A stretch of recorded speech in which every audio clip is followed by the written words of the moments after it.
ಜೈಲಿನಿಂದ ರಿಲೀಸ್ ಆದ ಮನುಗೆ ಖಾಕಿ big shock ಕೊಟ್ಟಿದೆ. ತನ್ನ ಮೊದಲ ಸಿನಿಮಾ ನೋಡಬೇಕು ಅಂತ ಮನು ಹೋಗಿದ್ದ. ಥಿಯೇಟರ್ಗೆ ಹೋಗಿದ್ದಂತ ಮಡೆನೂರು ಮನುಗೆ ಶಾಕ್ ಕೊಟ್ಟಿದ್ದಾರೆ ಪೊಲೀಸ್ನವರು. ಜೈಲಿನಿಂದ ನಿನ್ನೆ ರಿಲೀಸ್ ಆಗ್ತಾರೆ. ಮೊನ್ನೆ ಬೇಲ್ ಸಿಗುತ್ತೆ, ನಿನ್ನೆ ರಿಲೀಸ್ ಆಗ್ತಾರೆ. ತನ್ನ ಮೊದಲ ಸಿನಿಮಾ ಕುಲದಲ್ಲಿ ಕೀಳು ಯಾವುದೋ ಸಿನಿಮಾ ನೋಡಬೇಕು ಅಂತ ಥಿಯೇಟರ್ಗೆ ಹೋಗಿದ್ರಂತೆ ಮಡೆನೂರು ಮನು.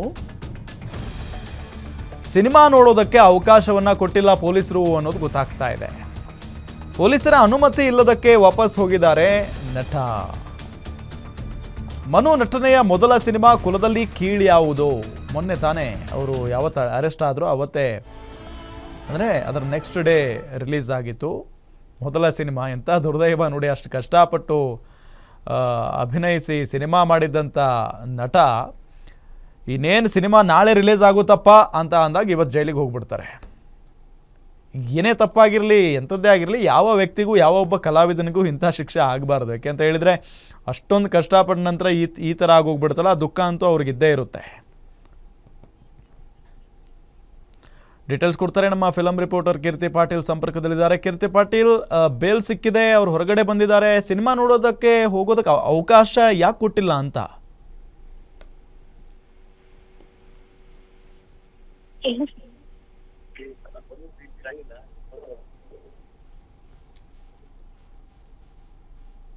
ಕೀರ್ತಿ ಪಾಟೀಲ್, ನನ್ನ ಧ್ವನಿ ಕೇಳಿಸ್ತಾ ಇದ್ರೆ ಯಾಕೆ ಅವಕಾಶ ಮಾಡಿಕೊಟ್ಟಿಲ್ಲ? ರಾಮ್, ಈಗಾಗಲೇ ನಾವು ನೋಡೋದಾದ್ರೆ ಮಡೆನೂರು ಮನು ಅವರು ರೇಪ್ ಕೇಸ್ ಮೇಲೆ ಈಗಾಗಲೇ ಒಳಗೆ ಹೋಗಿ ಜೈಲಿಂದ ಹೊರ ಬಂದಿದ್ದಾರೆ. ಒಂದಷ್ಟು ಜ್ಞಾನೋದಯ ಕೂಡ ಅವರಿಗೆ ಆಗಿರುವಂತದ್ದು. ಸಿನಿಮಾ ನನ್ನ ಕನಸು, ನನ್ನ ಉಸಿರು. 3 ವರ್ಷದ ಕಾಲ ನಾನು ಪರಿಶ್ರಮ ಪಟ್ಟಿದ್ದೀನಿ. ಹಳ್ಳಿ ಬಿಟ್ಟು ಸಿಟಿ ಕಡೆ ಬಂದು ನಾನು ಏನೋ ಒಂದು ಗಾಂಧಿನಗರದಲ್ಲಿ ನನ್ನ ಕಟೌಟ್ ಬೀಳ್ಬೇಕು, ಸಿನಿಮಾ ರಂಗಕ್ಕೆ ನಾನು ಕೊಡುಗೆ ಕೊಡ್ಬೇಕನ್ನೋಂತ ಆಸೆ ಹೊತ್ತು ಬಂದಿದ್ದೀನಿ ಅಂತ ಮಾತನ್ನ ಹೇಳ್ತಾರೆ. ಜೂನಿಯರ್ ಆರ್ಟಿಸ್ಟ್ ಆಗಿ ಕನ್ನಡ ಚಿತ್ರರಂಗದಲ್ಲಿ 7-8 ವರ್ಷ ಅವರು ಅಲ್ಲಿ ಕೆಲಸವನ್ನು ಮಾಡ್ತಾರೆ. ಅದಾದ್ಮೇಲೆ ಹೀರೋ ಆಗಿ ಲೀಡ್ ರೋಲ್ ನಲ್ಲಿ ಕುಲದಲ್ಲಿ ಕೀಳ್ಯಾವುದು ಸಿನಿಮಾದಲ್ಲಿ ಅವ್ರಿಗೆ ಆಫರ್ ಸಿಗುತ್ತೆ. ಯೋಗರಾಜ್ ಭಟ್ ಅವರು ಅರ್ಪಿಸುವಂತಹ ಒಂದು ಸಿನಿಮಾ ಬ್ಯಾನರ್ ನಲ್ಲಿ ಅವ್ರಿಗೆ ಅವಕಾಶವನ್ನ ಗಿಟ್ಟಿಸ್ಕೊಳ್ತಾರೆ. ಆದ್ರೆ ಇನ್ನೇನು ಸಿನಿಮಾ ರಿಲೀಸ್ ಹಿಂದಿನ ದಿನ ಅವ್ರು ಅರೆಸ್ಟ್ ಆಗ್ತಾರೆ. ಕೆಲವೊಂದು ವಿಚಾರ ಇರ್ಬೋದು, ಪ್ರೀ ಪ್ಲಾಂಟ್ ಅನ್ನುವಂಥದ್ದು ಅವ್ರು ಹೇಳ್ತಾರೆ.